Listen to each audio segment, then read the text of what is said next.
മീനാക്ഷി എന്താ കൊണ്ടുപോയെന്ന് അറിയാവോ? ജ്യൂസ്. അത് വെറും ജ്യൂസ് അല്ല, കരിമ്പ് ജ്യൂസാ. അതിനെന്താ, അവള് കരിമ്പിൻ ജ്യൂസ് കുടിക്കട്ടെ. നിനക്ക് വേണമെങ്കിൽ നീ ഉണ്ടാക്കി കുടിച്ചു. അതിന് എനിക്ക് ഗർഭമൊന്നും ഇല്ലല്ലോ.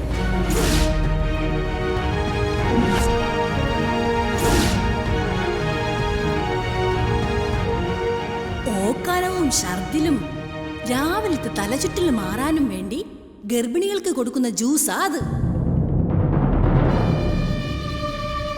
ഞാൻ ഗർഭിണിയായിരുന്നപ്പോ എന്റെ അമ്മ സ്ഥിരം എനിക്ക് അതല്ലേ തന്നോണ്ടിരുന്നേ.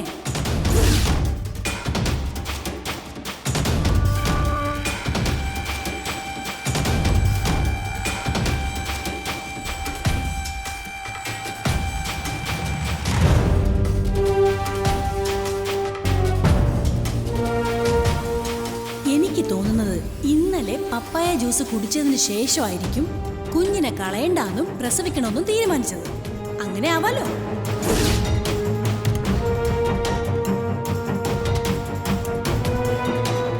ഈ വീട്ടില് ആരോ ഒരാൾ ഗർഭിണിയാ.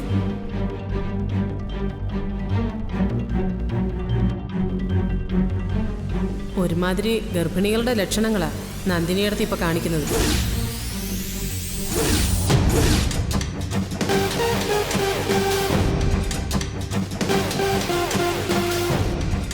മോളെ നന്ദിനി, പോയി ആരതി എടുത്തോണ്ട് വാ.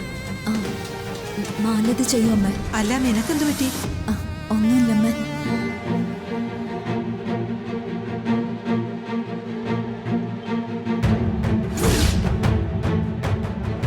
മാലതി പറഞ്ഞ ഗർഭിണി നന്ദിനിയാണോ?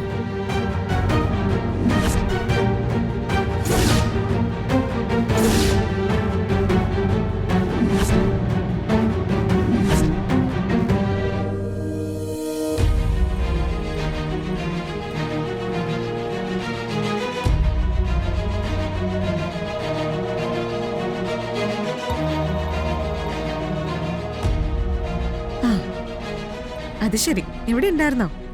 ഞാൻ കരുതി എന്റെ കണ്ണൊന്ന് തെറ്റിയപ്പോ അടുക്കളയിലേക്ക് പോയി കാണുന്നു. മോളെ, സത്യം പറഞ്ഞ ഇവിടെ നല്ല ബോറടിക്കുന്നുണ്ട്. ഈ മുറിയില് എത്ര നേരം പറഞ്ഞിങ്ങനെ ഇരിക്കുന്നത്? അതൊന്നും സാരമില്ല. എത്ര ബോറടിച്ചാലും ഇതിനകത്ത് തന്നെ ഇരുന്നാ മതി. ദൈവം വിഷമിക്കണ്ട. ഈ കാര്യം ഇവിടെ എല്ലാവരും അറിയുന്നത് വരെയുള്ള പ്രശ്നമേ ഉള്ളൂ. അത് കഴിഞ്ഞ് എങ്ങോട്ട് വേണമെങ്കിലും പോവാം. അതിന് ഞാൻ ഇതിനകത്ത് തന്നെ ഇരുന്നിട്ട് എന്താ കാര്യം? കാര്യമുണ്ട്.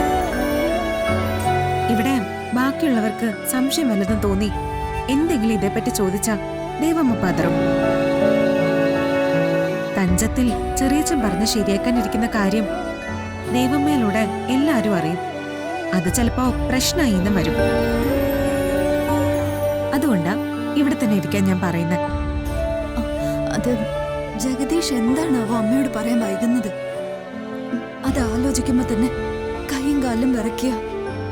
ഞാനൊരു കാര്യം ചെയ്യാം, ഇപ്പൊ തന്നെ ചെറിയച്ചനോട് പോയി സംസാരിക്കാം. നേരത്തെ ഞാനത് സംസാരിക്കാൻ പോയപ്പോ അവര് ഭാര്യയും ഭർത്താവും തമ്മില് വഴക്കിട്ട് നിൽക്കായിരുന്നു. അതുകൊണ്ട് പറ്റിയില്ല.